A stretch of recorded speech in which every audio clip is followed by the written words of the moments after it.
तो हरपाल नाम के एक भक्त थे भगवान के, खूब भजन करते थे, खूब साधना करते थे, नाम जप करते थे, कथा सुनते थे, लेकिन वो ब्याह नहीं कर रहे थे। क्यों?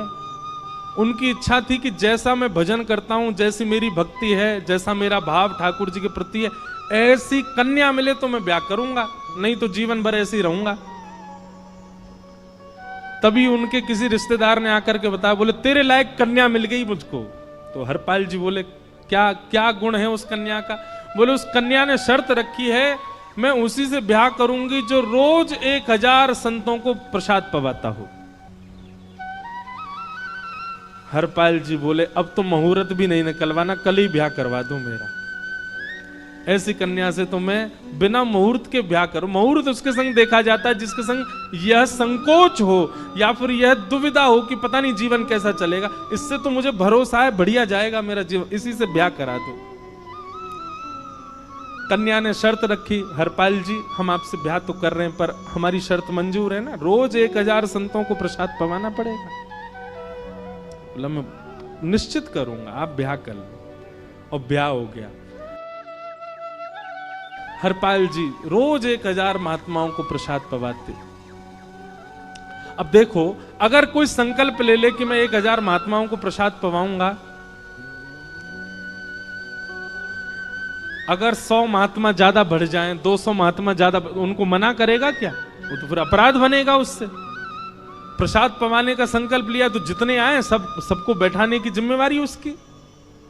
ऐसी कथा में भी होता है, कथा में जितने लोग आए सबका स्वागत होना चाहिए, सबके लिए स्थान पर्याप्त होना चाहिए। कई जगह प्राइवेट कथा करा, हम तो मना कर देते, मत कराओ भैया, आपको अपराध लगेगा। क्यों? वैष्णव को पता चला कि कथा हो रही, वो सुनने आ गया, जगह नहीं मिली या फिर वो बैठ नहीं पाया, तो खाली रहे भले ही स्थान, पर फिर भी स्थान बड़ा रखो ताकि कोई भी आए तो कोई रहे ना कथा से, नहीं तो कथा कराने वाले को अपराध लगता है। वैष्णव बिना सुने चला गया। तो हरपाल जी ने नियम ले लिया, रोज 1000 महात्माओं को भोजन कराते। अब 1000 की जगह कभी कभी 1200 भी हो जाते, 1300 भी हो जाते, 1500 भी हो जाते। लेकिन हरपाल जी करते कुछ नहीं थे, कमाई का कोई जरिया नहीं था, केवल दादा परदादाओं की पुश्त से जो उनके पुश्तैनी धन था उसी को ही खर्च करते जा रहे थे। 1 साल तक बढ़िया चला, 1.5 साल बढ़िया चला, लेकिन 1.5 साल बाद धीरे धीरे धन खत्म होने लगा। जैसे ही धन खत्म होने लगा, हरपाल जी बड़ी चिंता में आ गए, क्या करें।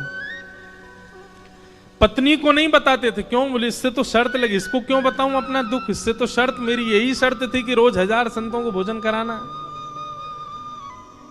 तो हरपाल जी ने बाहर जाते और दुकानदारों के यहां से जाकर के कर्जा लेने लगे। वो पुराने संपन्न थे तो किसी ने कर्जा देने से मना भी नहीं किया, सब देने लगे, बोले ले जा। इतना कर्जा कर लिया, 6-7 महीने तक कर्जे में भी उनके संत सेवा बंद नहीं हुई। 6-7 महीने बाद मांगने वालों ने मांगना शुरू किया, बोले हमारा दो, हमारा दो, हमारा दो। किसी का नहीं दे पाए तो पूरे नगर में ये हो गया कि भैया हरपाल जी अब पहले जैसी स्थिति में नहीं है, कर्जा इनको देना बंद करो, ये देते ही नहीं है पैसा लौटा करके। सब बिगड़ने लगा, धन नष्ट हो गया, इज्जत चली गई, लेकिन उनकी संत सेवा नहीं रुकी, रोज संत सेवा करते। एक दिन मन में विचार करने लगे, अब क्या करूं, अब तो मुझे कोई कर्जा भी नहीं देता, गहने भी सारे बिक गए, धन भी सारा खत्म हो गया। तो हरपाल जी ने मन बनाया कि मैं चोरी करूंगा, और चोरी करके ठाकुर जी, आप लोग मत करना ऐसा, चोरी करूंगा। हरपाल जी चोरी करने जाने लगे, लेकिन हरपाल जी का नियम था कि वो किसी के धन की चोरी नहीं करते थे। संपन्न लोगों के घर में जाते थे और उनकी रसोई घर की सामग्री चुरा लाते थे, चीनी, दाल, आटा, चावल, मूंग, नमक, मिर्च, ताकि भंडारा हो जाए सवेरे। इस प्रकार महाराज चोरी होने लगी। एक घर की हुई, दो घर, अब तो हल्ला होने लगा। बोले कि घरों की सामान राशन चोरी हो जाता है।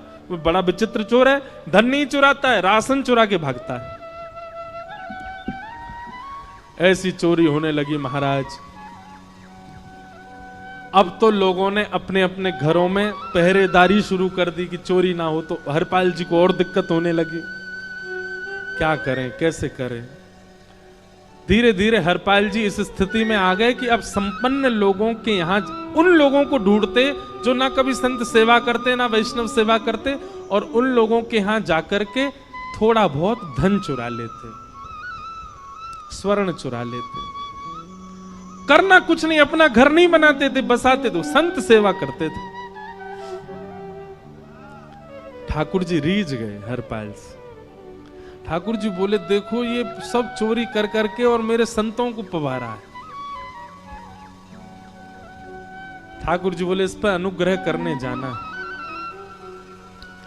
भगवान तैयार होने के लिए गए और बढ़िया महाराज नकली सी मूछ लगा करके, ऊपर सिर पर पाग पहन करके और थोड़ा पेट सा बाहर निकाल के, गले में खूब सारी जंजीर डाल के, सोने की जूतियां डाल करके, कौंधनी सोने की पहन करके, और एक बैंत समझते, वृद्ध लोग लेकर के चलते, बैंत, सोने का मड़ा हुआ बैंत लेकर के ठाकुर जी तैयार हो गए, एक सेठ जी बन गए। लक्ष्मी मैया ने पूछा, भगवान बड़ा सुंदर स्वरूप धारण किया, कहां जा रहे हो? बोले, अपने भक्त से मिलने जा रहे हैं। रुक्मणी जी बोली, मैं भी चलूंगी। भगवान बोले, तुम मत चलो, तुम उसको पहचान नहीं पाओगे, तुमसे अपराध बनी जाएगा। बोले, नहीं नहीं, भक्त दर्शन करने मैं तो जाऊंगी। भगवान बोले, जल्दी तैयार हो जाओ। रुक्मणी जी एक सेठानी बन गई, ठाकुर जी सेठ जी बन गए। और दोनों ने मन में विचार किया कि हरपाल जी को दर्शन देना है।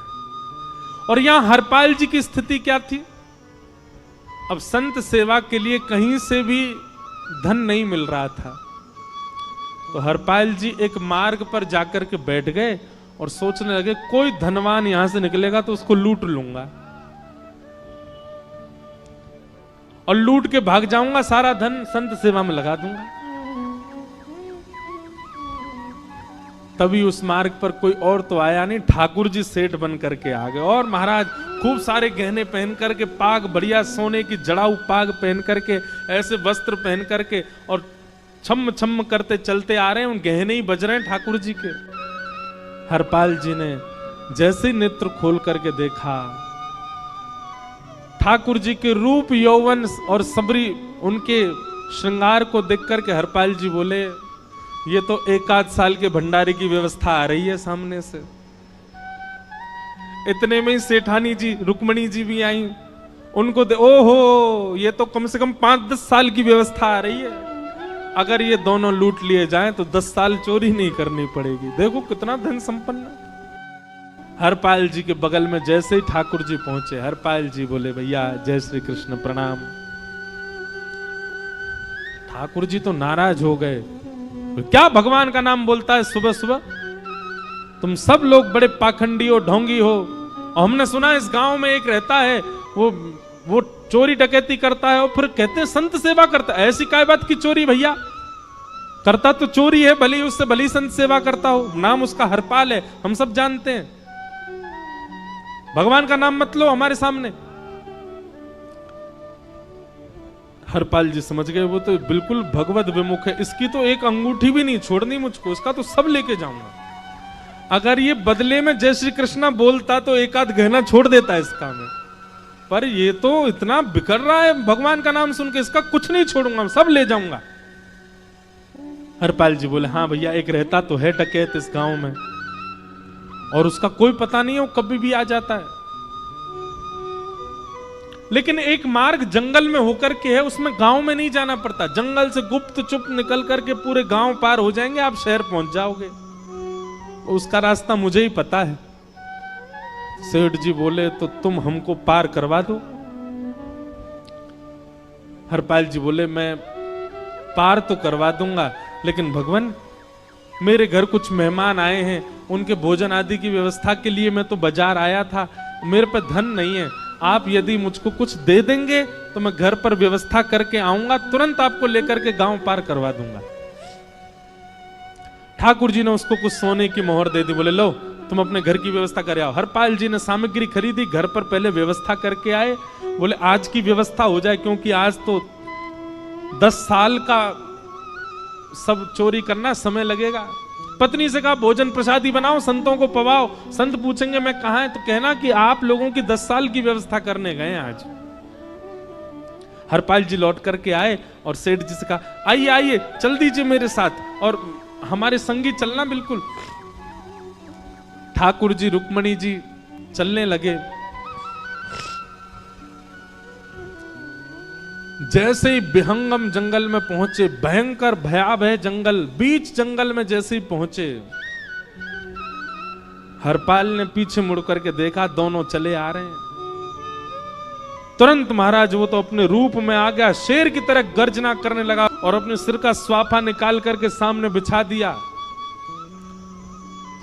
भगवान जो सेठ जी के रूप में आया, भगवान बोले भैया जी क्या कर रहे हो? बोले मैं ही हरपाल हूं। सारे सामग्री निकालो, डाल दो यहां पे, एक चीज भी मत छोड़ना, नहीं तो तुम जानते नहीं हो तुम्हारा क्या करूंगा। ठाकुर जी तो थर थर कांपने लगे। रुक्मणी जी बोली देखो कैसा नाटक कर रहे हैं। रावण के आगे नहीं डरे थे, कुंभकर्ण के आगे नहीं डरे, हिरण्यकश्यप के आगे नहीं डरे, और वो हरपाल के आगे ऐसे कांप रहे हैं। भगवान तो मन की सब समझ जाते हैं, कौन ही मारने, वो तुम भी कांपो क्यों? बोले भक्त है भैया, ये हमारो भक्त है। अनुब्रजाम में हम नित्यम पूये ये तन्य रेणु भी, इसने हमारे लिए सब गवा दिया, हमारे वैष्णव संतों के लिए सब लुटा दिया, इसके आगे भयभीत होने में कोई लज्जा नहीं। लक्ष्मी नारायण दोनों कांप रहे हैं और हरपाल कह रहा सब निकालो। ए सेठानी जी कान के कुंडल उतारो। कान कुंडल उतार दिए, नाक की नथनी उतार दी, सब उतार के धर दिए, हाथों के सब कड़ूला आदि भी धर दिए। भगवान ने भी अपने सब उतार। बोले बैंत कहां लेके जा रहे हो, उसको भी धर दो। बोले अरे भैया बुढ़ापे की लाठी, हम गिर जाएंगे। बोले कुछ नहीं गिरोगे, धर दो इसको। जीवन में कभी राम ना, जय श्री कृष्ण बोलने पे चिल्ला रहे थे मुझ पे, रखो इसको यहां पे।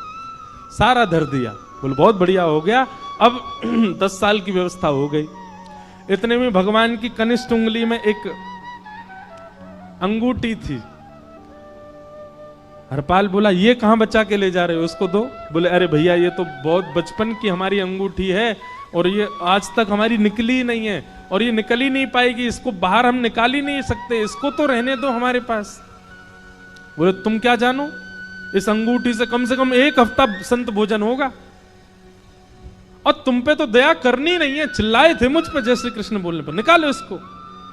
भगवान खूब प्रयास करें, वो नहीं निकले तो हरपाल जी ने उंगली पकड़ी। बोले इसको काट देता हूं मैं, तुम्हारे पास उंगली रहने का कोई काम नहीं है, तुम उंगली से करते ही क्या हो। और महाराज जैसे ही उंगली पकड़ करके काटने का मन किया, वो काटने ही वाले थे, इतने में ही द्वारिकाधीश भगवान शंख चक्र गदा पद्म धारण करके प्रकट हो गए सामने। रुक्मणी जी महालक्ष्मी के रूप में प्रकट हो गई और दोनों ने अपने अंक में हरपाल को भर लिया।